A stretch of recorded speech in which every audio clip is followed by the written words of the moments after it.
All right. So starting off with language, this is where we start getting into some like the properties of language because there's 4 of them. That kind of works really nicely for a multiple choice question.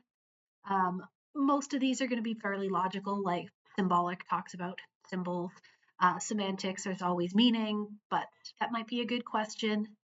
Um, Structures, maybe if I don't have a better question.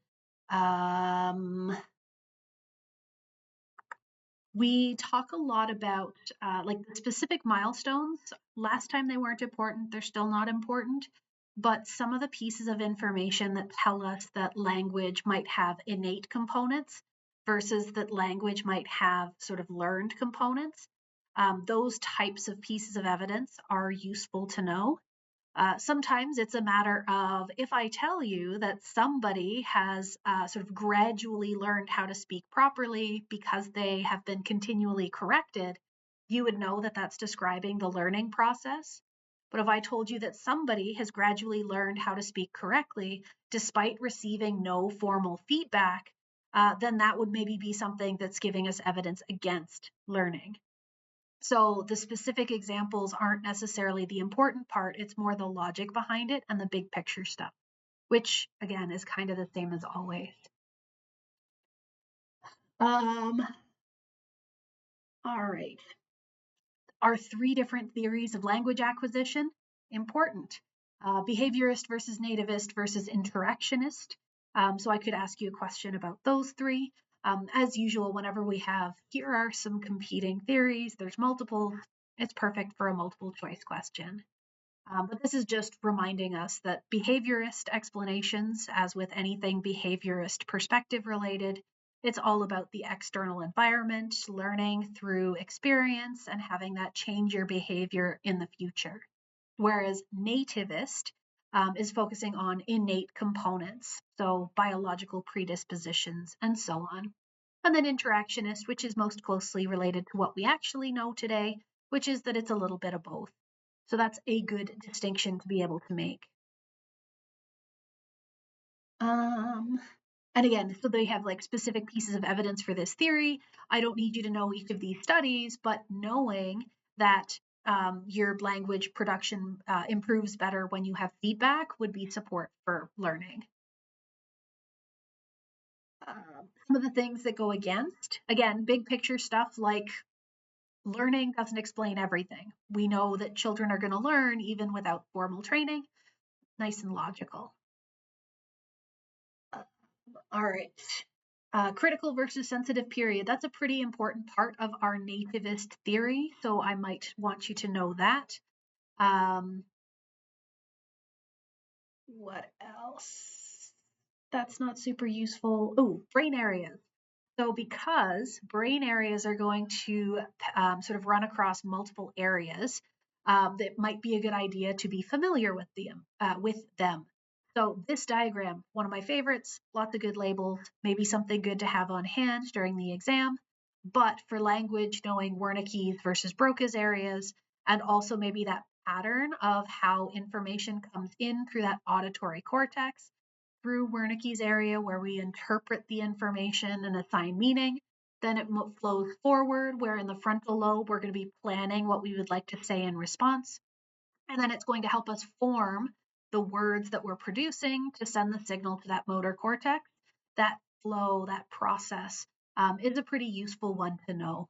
And then, of course, this diagram just has a whole bunch of the other areas labeled conveniently with function. So again, very useful to have. Yeah, so knowing Broca's and Wernicke's areas, if I tell you that somebody has damage to their temporal lobe versus their frontal lobe, would you know which part of speech is impacted? So knowing that whole process, that pathway, tells you that damage at certain areas interrupts some part of that pathway.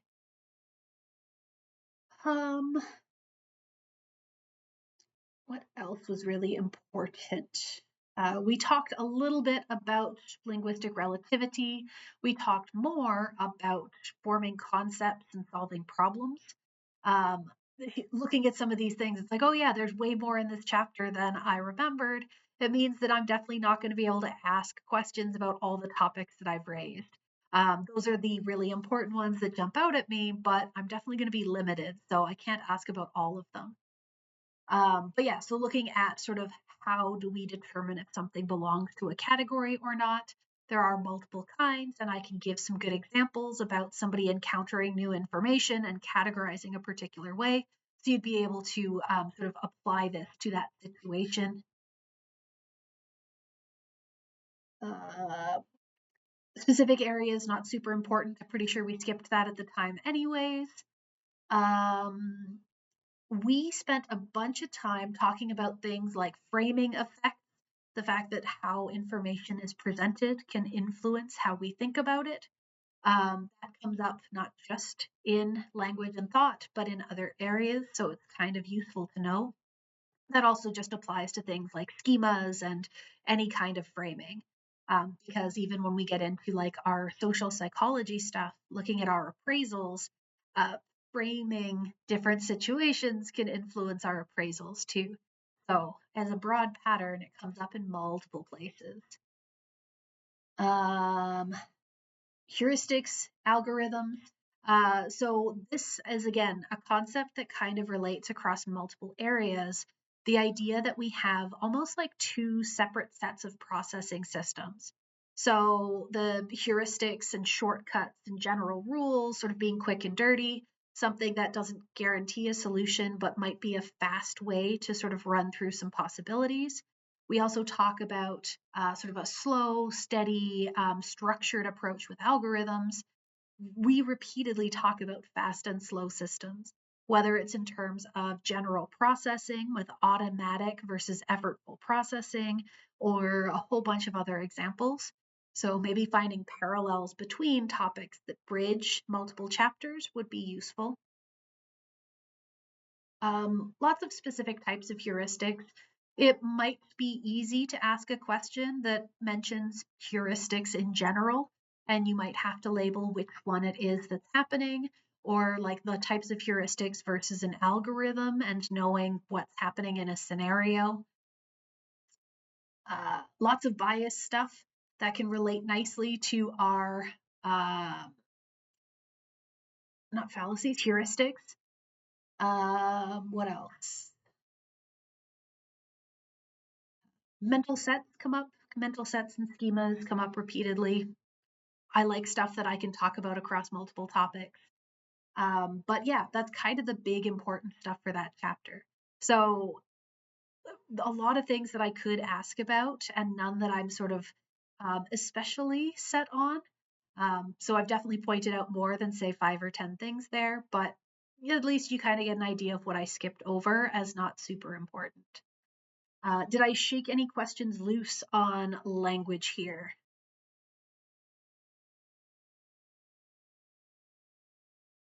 Doesn't look like it. All right, so I can get rid of that one. Then we get into psychometrics and intelligence. Now, this chapter will probably end up with a lot of questions, or not a lot, but like more questions than, say, personality on its own. And that's simply because the psychometric section, where we talk about the general process for how we would mess around with a whole bunch of data to try and generate models, it's not specific to intelligence. It also applies to personality. So when I have a topic that applies really nicely to two different chapters, I'm probably more likely to ask a few more questions about that topic. And it means that I could ask a question that covers both personality and intelligence and having you find parallels between them. So that would be one question that covers two chapters. And I love doing that when I can. So the big focus here is when I was going through psychometrics and how they work, there's some consistent patterns. So like the data-based versus theory-based approaches, that would definitely be something I could ask about again. We also talk a lot about sort of standardized tests. This would be more of knowing that when we're trying to ask lots and lots of questions and collect data that we can compare between, having a standardized approach to collecting that data, having standardized tests is really important. So we use standardized tests and mention them pretty much for everything in terms of intelligence, personality. Sometimes it comes up in other areas looking at, say, people's opinions, stuff like that. Psychologists love standardized tests. It just helps a lot with our methods. All right, we spent a ton of time on data versus theory-based approaches. One thing that I find tends to throw people off is that they're not quite sure the difference between a data-based approach versus factor analysis. So, as a stressing on this, a data-based approaches is sort of a broad umbrella term that says we're going to start with a whole bunch of data sets and we're going to boil down the numbers to try and figure out how these numbers cluster together. So most data-based approaches are going to start with some kind of statistical analysis. One of the analyses they might choose is factor analysis. So factor analysis is a tool that can be part of one of the early steps in a data-based approach.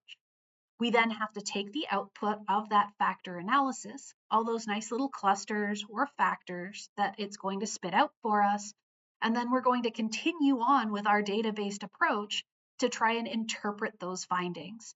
So while factor analysis is part of one of these approaches, it itself is not an approach. So it's not a database strategy, it's just a subsection within. So making that extra clear because a lot of people struggled with that concept just because they're mentioned in conjunction, but they're mentioned together because this is part of this process. And you can use different things. So instead of a factor analysis, you can use discriminant functions, you can use all sorts of cool stuff.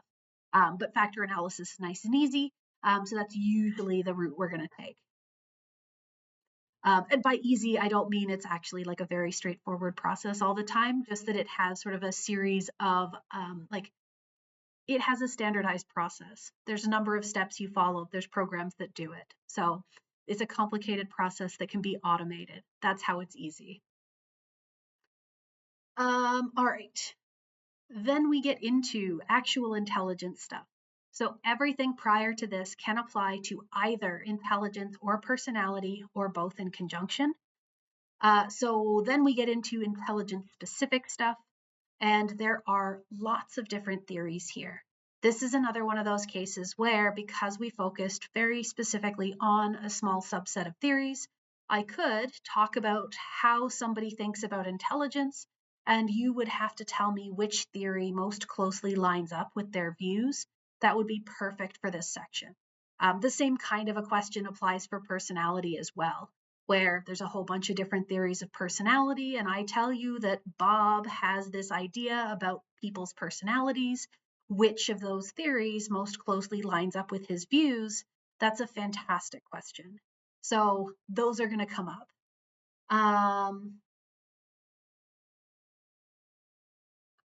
The biggest difference between sort of the early intelligence testing versus some of the later theories is that we moved from a single IQ score as our output to having, say, multiple scores. And the importance in that, sort of getting into having multiple levels and so our hierarchy theories and stuff like that. That's pretty useful. We skimmed through a lot of sort of making use of our intelligence scores, and at the very end of the chapter, we also talk about the fact that those scores can be really biased in a bunch of different ways.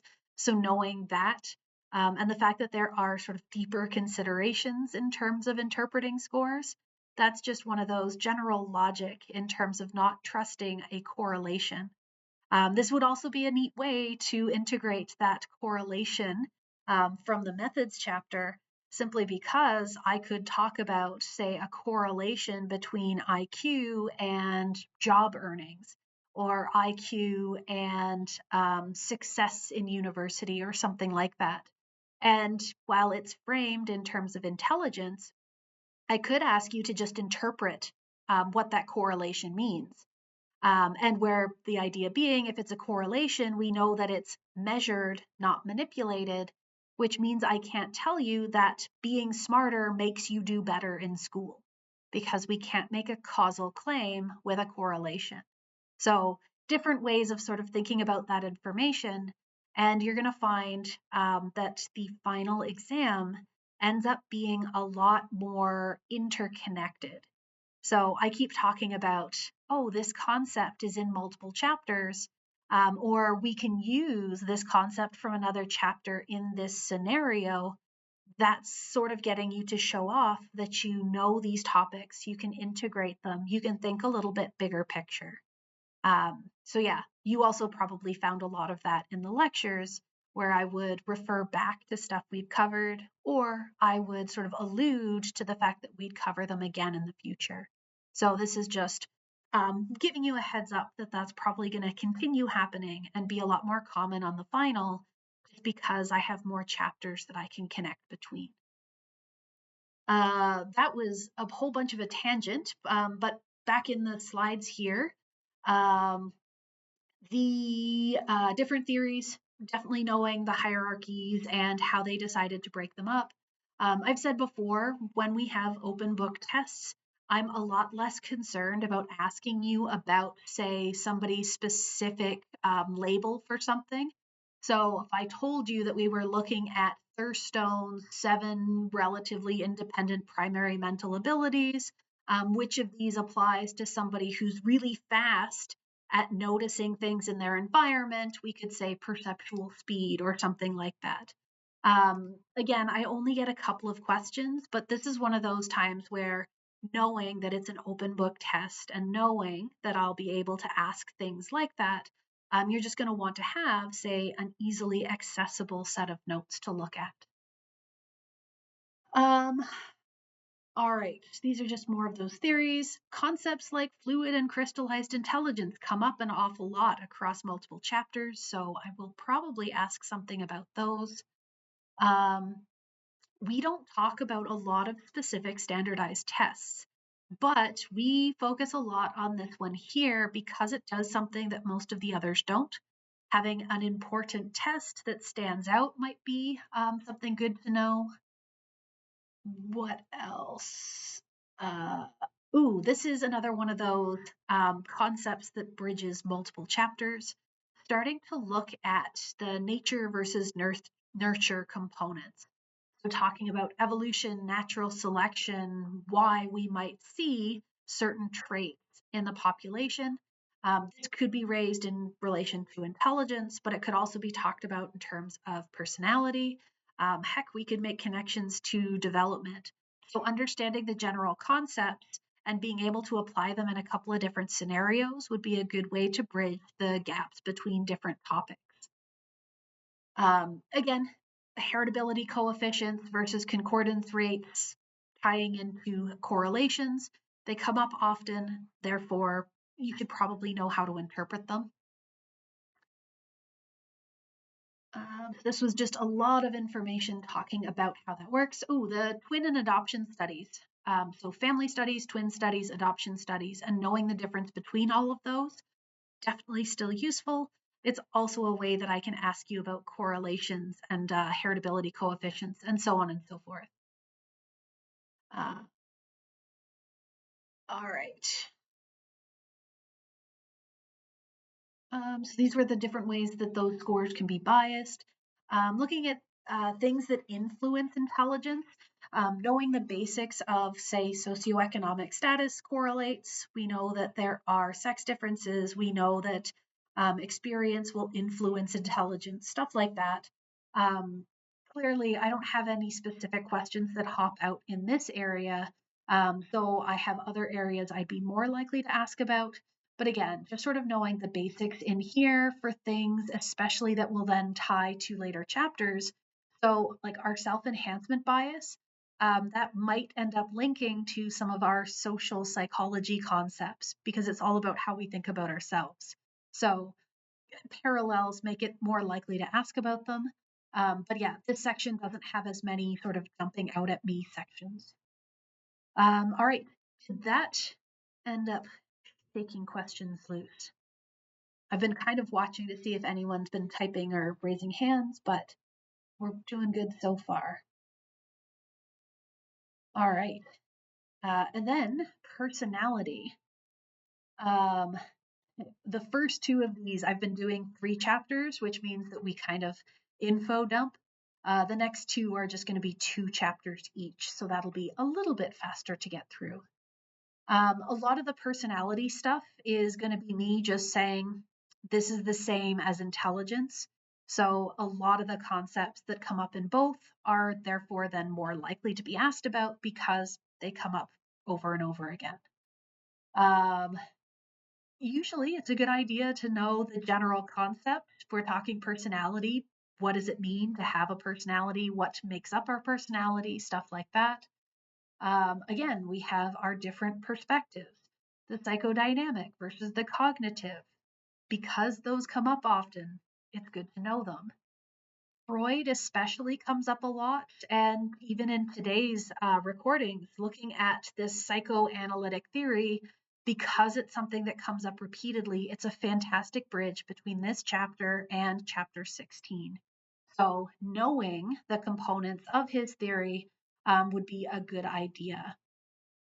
As always, because we have here talking about the unconscious and the conscious, knowing how that compares to other theories of personality, that would be important to know. We have, again, there's sort of 3 things that all relate to the same concept that makes for a really easy multiple choice question. So I could talk about maybe what somebody is experiencing, and you would know which aspect of their personality structures is at play. Defense mechanisms. I don't have tons of time to ask lots of questions on these, but we do know that things like repression tend to come up quite often in other topics too, so I might ask about that or mention that. But for the most part, I'm probably not going to be able to ask tons of defense mechanism questions. We do know some critiques on psychoanalytic theory. Those critiques are also going to hold when looking at our therapeutic approaches. So again, parallels are good to know. Talk a little bit about our neo-Freudians, so different individuals that built on Freud's stuff. Usually when we have some multiple people who have their own sort of branching off of an original theory, probably a good idea to know how they are similar or how they differ. Same with when we talked about our different intelligence models or theories, knowing how some of them are similar or different. Same logic applies here. All right. The whole behaviorism thing, again, it's the perspective that we keep talking about. We know that it's an environmental focus. This is how I illustrate that bridging the gap between behaviorism and cognitive psychology. So, do we care more about the external environment, or do we care more about internal processes? And then we say that cognitive behaviorism considers both. So, we would use maybe behaviorist approaches to look at internal cognitive constructs. Things like category formation are perfect examples of cognitive behaviorism.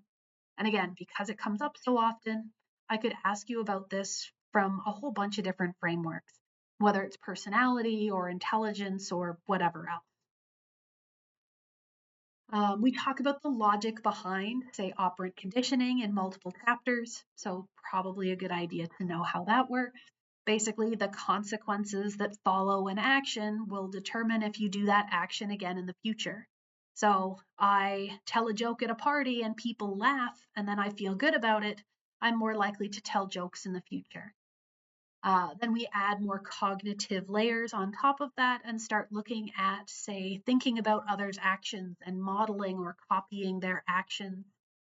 We can also get into, getting into like self-efficacy. This again ties into some of our social psych concepts. There's a lot of parallels here. And when there are parallels, we're more likely to see those concepts in questions.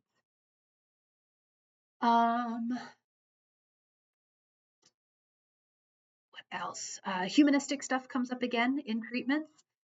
So a lot of these names are going to be very similar. So Carl Rogers comes up as our client-centered therapies or person-centered therapies. So we'll see much, much more of that. as usual, when we have, say, 2 or 3 different theories or models within a category, I could probably ask you, this person thinks this way about personality. Which of these 3 is closest to how they think? That would be a valid question. Yeah, and then all of this actually comes up almost word for word in today's recording, talking about conditional and unconditional positive regard. Definitely useful in multiple areas. Uh, all right, and then getting into the factor stuff. So factor analysis again with some of our biological trait theories. So the biological theories end up relying on things like factor analysis because we're trying to look at distinctive traits. We're trying to put stuff into boxes and have clusters of scores. So there are 3 ones that we talk about, which one is more which one works best in a given situation, or which one is good at this kind of an approach. So we had said fewer different traits to look at, or fewer, what is the word, spectra. There we go. Fewer spectra to look at means usually that we have more of a broad understanding. Whereas if we have more of them, like this one here, by having a more sort of fine tooth comb, we end up with more detailed and precision based predictions. And neither is better or worse than the others.